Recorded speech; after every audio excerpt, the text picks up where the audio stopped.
Assalamualaikum warahmatullahi wabarakatuh. Perkenalkan, kami dari kelompok 10 akan mempresentasikan mata kuliah Manajemen dan Administrasi Pendidikan yang berjudul Manajemen Berbasis Sekolah atau yang disingkat dengan MBS. Dengan dosen pengampu, Ibu Dr. Randes Hajah Nurul Aini, MPD. Adapun anggota kelompok kami yaitu Azura Ramadona, MPM 21125425, Nur Adilah 21125595, Nuril Azkia NPM 21125597, dan Suhairiah NPM 21125586. Istilah MBS atau School Based Management mulai berkembang di Amerika Serikat sebagai dampak dari tuntutan masyarakat terhadap pendidikan yang relevan dengan kehidupan. Dengan kondisi itu, maka setiap sekolah dituntut untuk mengelola sendiri aktivitas satuan pendidikannya dan tidak sepenuhnya bergantung pada pemerintah. Setiap sekolah dikelola selayaknya disesuaikan dengan kondisi dan kebutuhan sekolah, kondisi dan kebutuhan peserta didik, daya dukung lingkungan, serta berbagai faktor lokal yang mewarnai. Atas dasar itulah, kemudian muncul sebuah model pengelolaan sekolah dengan basis kondisi dan konteks sekolah itu sendiri, yang kemudian dikenal sebagai manajemen berbasis sekolah atau yang disingkat dengan MBS. Di Indonesia, konsep ini muncul pertama kali pada tahun 2000. Secara resmi, konsep ini tertuang dalam dokumen Undang-Undang Nomor 25 Tahun 2000, Rencana Strategis Pembangunan Nasional Tahun 2000 sampai 2004. Selanjutnya tertuang dalam Undang-Undang Nomor 20 Tahun 2003 tentang Sistem Pendidikan Nasional pada Pasal 51 Undang-Undang Sistem Pendidikan Nasional tercantum bahwa pengelolaan satuan pendidikan anak usia dini, pendidikan dasar, dan pendidikan menengah dilaksanakan berdasarkan standar pelayanan minimal dengan prinsip manajemen berbasis sekolah madrasah. Manajemen berbasis sekolah atau madrasah adalah bentuk otonomi manajemen pendidikan pada satuan pendidikan yang dalam hal ini kepala sekolah atau madrasah dan guru dibantu oleh komite sekolah atau madrasah dalam mengelola kegiatan pendidikan. Adapun tujuan dari penerapan manajemen berbasis sekolah adalah yang pertama, meningkatkan kualitas pendidikan dan inisiatif sekolah dalam memberdayakan dan mengelola potensi serta sumber daya yang ada. Yang kedua, meningkatkan partisipasi warga di sekolah dalam penyelenggaraan pendidikan secara keseluruhan. Yang ketiga, meningkatkan rasa tanggung jawab pihak sekolah kepada murid, pemerintah, orang tua atau wali murid, dan masyarakat sekitar tentang kualitas sekolah. Dan yang keempat, yaitu meningkatkan persaingan yang sehat antar sekolah untuk mencapai kualitas pendidikan yang diharapkan. Dalam prinsipnya, MBS ini akan mendapatkan kewenangan dalam mengatur pengayaan kurikulum dalam berbagai bentuk. Misalnya, dalam mata pelajaran menambahkan subpokok materi yang dianggap perlu serta memberikan perhatian yang lebih terhadap pengembangan minat dan bakat peserta didik. Karakteristik MBS. Pertama, menghasilkan output, yaitu prestasi pendidikan serta manajemen sekolah yang efektif dan efisien. Kedua, proses belajar mengajarnya berkualitas dan efektif. Dan yang ketiga, kepala sekolah berperan penting dalam menggerakkan, mengkoordinasikan, dan menyelaraskan seluruh sumber daya pendidikan yang tersedia. Keempat, lingkungan belajar yang nyaman, tertib, dan aman sehingga manajemen sekolah lebih efektif. Yang kelima, melakukan analisa kebutuhan sumber daya mulai dari perencanaan, pelaksanaan, pengembangan, hingga evaluasi kerja serta mengatur imbalan jasa agar tenaga pendidikan dan pendidik mampu menjalankan tugasnya dengan baik. Keenam, keterbukaan pihak sekolah kepada publik dalam menunjukkan hasil dari program kerja yang telah dilaksanakan. Ketujuh, pengelolaan anggaran secara terbuka dan administratif sesuai dengan kebutuhan real sekolah dalam rangka meningkatkan kualitas penyelenggaraan pendidikan. Implementasi MBS dalam pendidikan. Pertama, kekuasaan yang dimiliki sekolah. Kedua, pengetahuan dan keterampilan sekolah. Ketiga, sistem informasi yang jelas untuk monitoring, evaluasi, dan akuntabilitas sekolah. Keempat, sistem penghargaan. Sekolah yang melaksanakan MBS perlu menyusun sistem penghargaan bagi warganya yang berprestasi untuk mendorong karirnya. MBS merupakan kebijakan yang menyerahkan kewenangan kepada pihak sekolah dalam mengambil keputusan, tanggung jawab, dan akuntabilitas atas resiko dari keputusan yang diambil. Seluruh pihak yang terlibat dalam manajemen berbasis sekolah haruslah mementingkan manfaat terhadap prestasi belajar. Assalamualaikum warahmatullahi wabarakatuh. Nama saya Suhairiah, NPM 21125586. Saya akan melanjutkan presentasi kelompok kami. Syarat dalam penerapan manajemen berbasis sekolah. Pertama, manajemen berbasis sekolah perlu mendapatkan dukungan dari staf sekolah. Dua, manajemen berbasis sekolah perlu diterapkan secara bertahap agar kemungkinan berhasil lebih baik. Tiga, diperlukan waktu kurang lebih 5 tahun untuk dapat menerapkan manajemen berbasis sekolah secara berhasil. 4. Kantor dinas beserta staf sekolah perlu pelatihan penerapan manajemen berbasis sekolah, serta harus menyesuaikan diri dengan peran dan saluran komunikasi yang baru. 5. Perlu disediakan anggaran untuk pelatihan dan penyediaan waktu untuk saling bertemu dengan antar staf secara teratur. 6. Pemerintah pusat dan daerah harus memberikan wewenangnya kepada kepala sekolah. Kemudian selanjutnya membagikan wewenang ini kepada guru dan orang tua atau wali murid.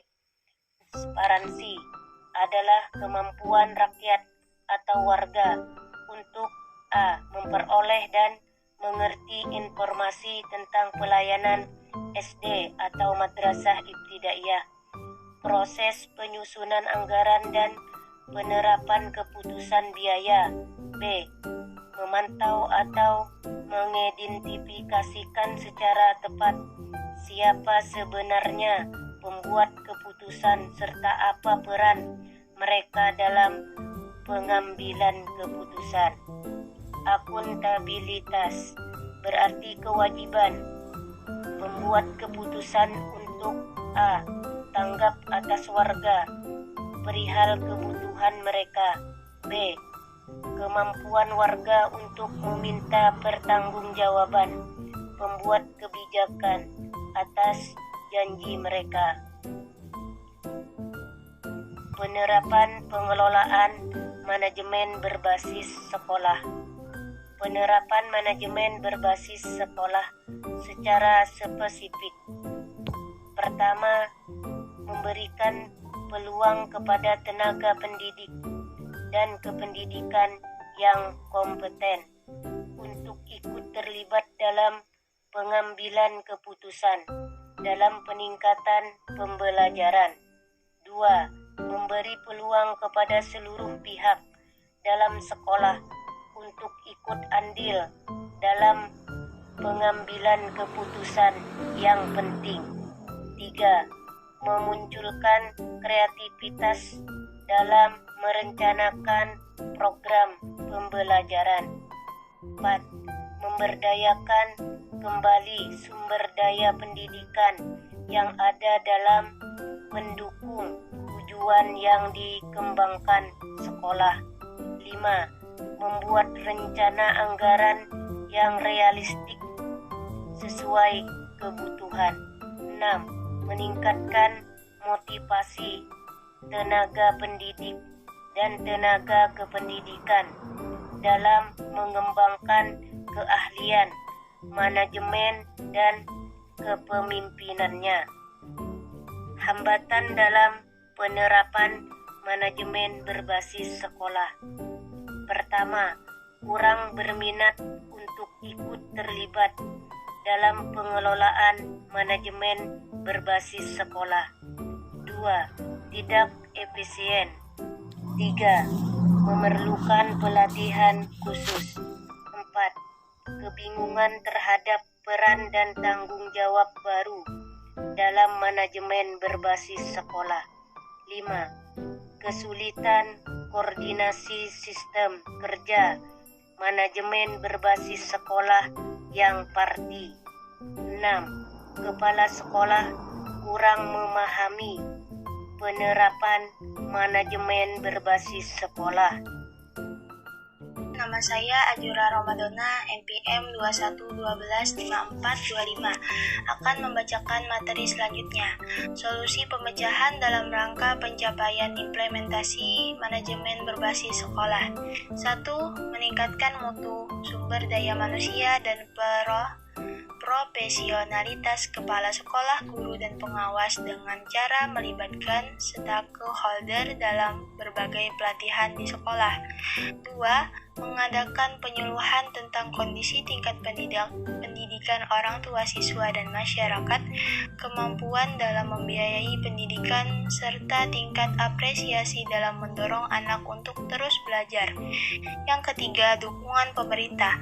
Faktor ini sangat membantu efektivitas implementasi manajemen berbasis sekolah, terutama bagi sekolah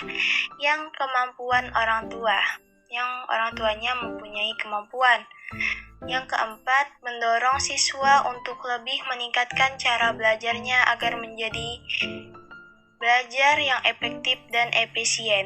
Yang kelima, mempersiapkan instrumen pengukuran pencapaian kinerja baik terhadap proses maupun hasil dengan indikator yang transparan sehingga semua pihak memahami betul ukuran keberhasilan yang disepakati.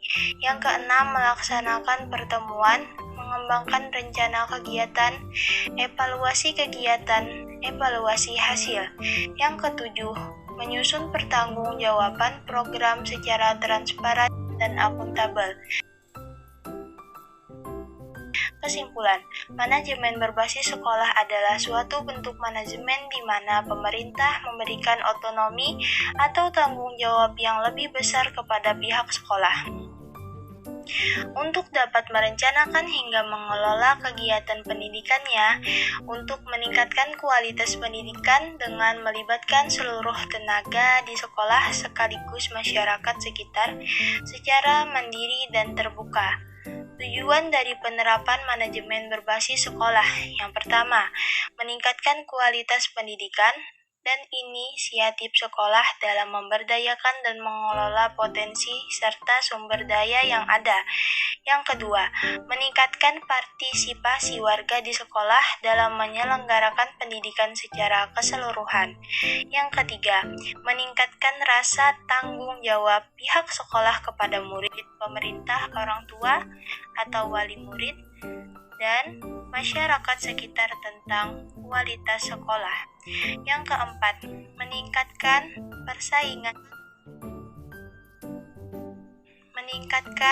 persaingan yang sehat antar sekolah untuk mencapai kualitas pendidikan yang diharapkan. Implementasi manajemen berbasis sekolah secara ideal mensyaratkan sebagai berikut. Peningkatan mutu manajemen sekolah yang dapat dibuktikan melalui keuangan, transparansi, tanggung, gugat akuntabilitas, dan perencanaan partisipasif. Peningkatan pembelajaran yang dilakukan melalui pakem atau pembelajaran aktif, kreatif, efektif, dan menyenangkan. Peningkatan partisipasi masyarakat melalui intensitas kepedulian masyarakat terhadap sekolah. Hambatan dalam penerapan MBS, yaitu kurang berniat untuk ikut terlibat dalam pengelolaan manajemen berbasis sekolah, tidak efisien, memerlukan pelatihan khusus, kebingungan terhadap peran dan tanggung jawab baru dalam manajemen berbasis sekolah, kesulitan koordinasi kepala sekolah, kurang memahami penerapan MBS. Sekian dari saya, terima kasih.